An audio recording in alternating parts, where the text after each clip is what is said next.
Hyun menunjuk Dukmin, seorang siswa culun yang terkenal sangat kaya dan suka minjemin duit. Bahkan dirinya termasuk donatur terbanyak di sekolah. Setelah menunjukkan itu, Hyun tersenyum dan mengajak Hye-in untuk bertemu saat jam makan siang. Ketika membaca pesan dari Dukmin, Hye-in disuruh datang ke suatu tempat. Di dalam ruangan, Dukmin pun langsung mengirim $3.000 pertama. Tapi kalau seminggu nggak dibayar, bunganya akan menjadi $2.000.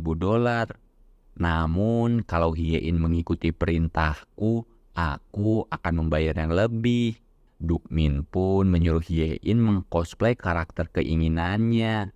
Di sisi lain, Doyeon kini menjenguk Hye-in dan teringat perkataan Hye-in sambil merenungi kenangan masa lalu, di mana Doyeon rela bertengkar dengan Jena, bahkan ngelawan ayahnya demi mau ngebantu Hye-in.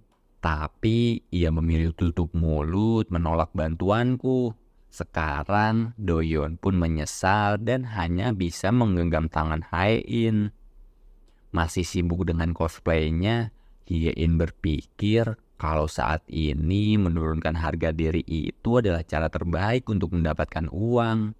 Dan saat memberikan kostum terakhir, Dukmin meminta Hye-in untuk menggantinya di sini secara langsung dengan tambahan $5.000.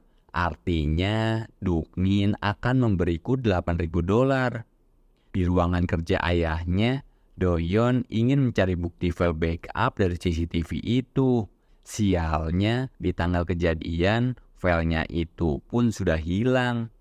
Dan saat Woojin dan Yulhee makan berdua, ia bicara kalau di hari pertunangannya yang kelima ini, Woojin mengajak Yulhee untuk bercinta.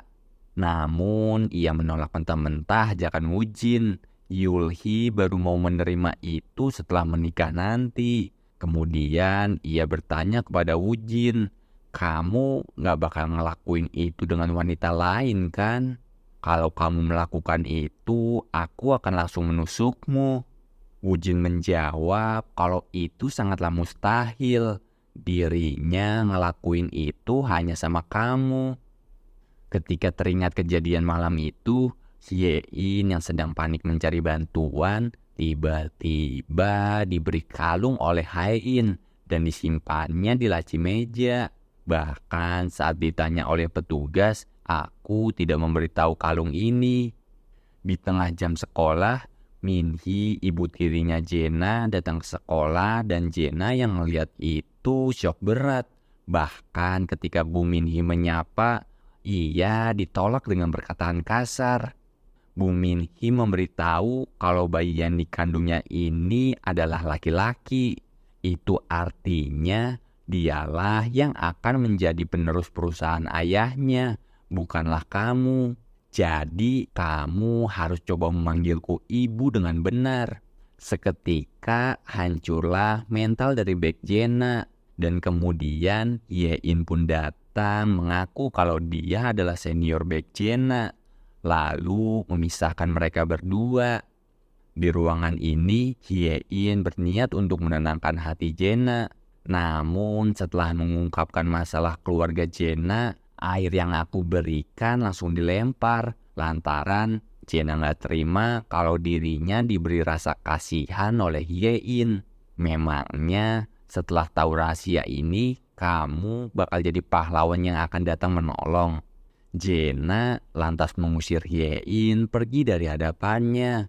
Tapi sebelum Hye-in pergi, ia memberi uang kesepakatan kemarin sambil melemparnya tepat di depan Jena. "Aku kesini mencarimu hanya untuk membayar ucapanmu.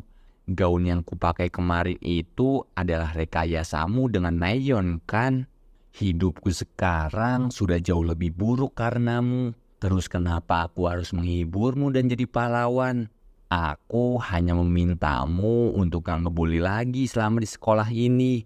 Karena aku hanya ingin lulus dan memperbaiki hidupku sedikit lewat sekolah ini. Kalau kamu pikir dirimu yang paling menakutkan di sekolah, itu salah. Yang menakutkan adalah orang yang gak takut kehilangan apapun seperti diriku saat ini." Jadi mulai sekarang marilah kita damai dengan tenang. Siapa tahu nanti kamu yang akan jadi bosku. Diriku sekarang udah gak peduli lagi masalah harga diri. Aku sudah membuangnya sejak lama. Esok harinya ketika masuk kelas, Yein merasa aneh karena sudah gak ada yang membuliku lagi. Dan Jena sudah melepaskannya. Ditambah lagi, Doyon kini duduk di sampingku. Menduga kalau dia juga disuruh oleh Bek Jena. Doyon pun mengajak bertemu Hyein setelah selesai kelas. Namun aku menolak karena gak mau berurusan lagi dan segera meminta maaf. Gak menyerah sampai sini, Doyon pun memaksa Hyein untuk pergi bersama. Dan kembali menanyakan siapakah perempuan yang Hyein maksud. Dan meminta biar hubungannya berjalan sambil mencari informasi sang pelaku. Setelah bebas dari Jena dan Doyon, kini Hyein cukup bisa menikmati sekolah ini dengan tenang. Namun tiba-tiba aku dikirimi videoku saat di ruang kemarin oleh seseorang.